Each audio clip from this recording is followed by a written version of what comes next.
Hi, come to one more interesting topic. My name is Pranav Mehta. I'm the academic head of CLAT Tutor Bangalore. Today we are going to discuss about Hong Kong electoral reform. Okay, so let me take you to the brief background, cut it short. So Hong Kong was colonized by the UK. So in 1984, they said that, okay, we're going to give you back to the China. So they signed a joint declaration in 1984. So finally in 1997, this became part of this was returned to the China. So what was basic in fundamental sense, it was that, this Hong Kong is going to have their own autonomy.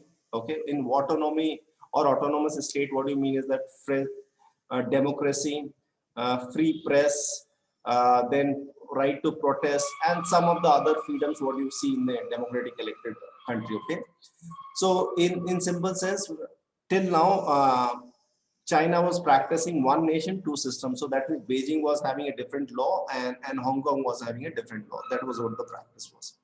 The Legislative Council, if you look at some of the reading article, will denote this as LEGCO. So that is nothing but Legislative Council. So till last year, they used to have 70 members. Now after this change, electoral reform, this number of members will become from 70 to 90. Fine, this one fundamental change. Then the city executive members, so that means that number of members, so that means these 1200 members will increase from 1500. So these are this is a body from which you select the member for this legislative council. Fine. So this member have increased from 1200 to 1500 now. I will tell you the reason behind doing that. Now the committee which is going to select the members, that means these 1500 members will be selected by vetting committee, which is going to look at multiple parameters how they are selected. In fundamental sense, they are going to look at how much loyalty you carry towards the Communist Party of China. Fine. So that is what the objective comes to, how patriotic you are there towards that. Okay. Now 40 members used to come from that 1200, what you see the initial value, so that is going to come from here. So this 1200 members used to give the basket, or basically from that you find this 40 election.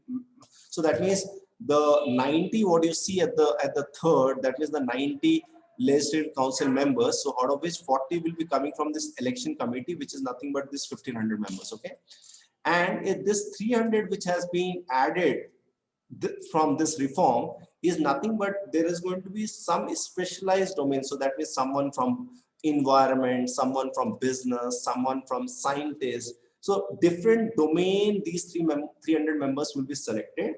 And from this 300 members, these 30 trade-based members will be selected for this legislative council. Fine, that is what the idea comes out of. And 20 will be democratically elected, which used to be previously 35. So out of 70, 50% of the seats were for the democratically elected, but now it is reduced to 20. So to great extent, if you ask me, democratically elected members might not be able to make much impact in the legislative council. Fine. So that is what it comes out with, which is something due to which you will realize that a lot of international sanctions is coming against China. Thank you so much. In case you have any queries pertaining to this, please mail me at hello@clattutor.com, and do provide your feedback in the comment section if you want us to improve on some of the areas. Thank you so much. Good day.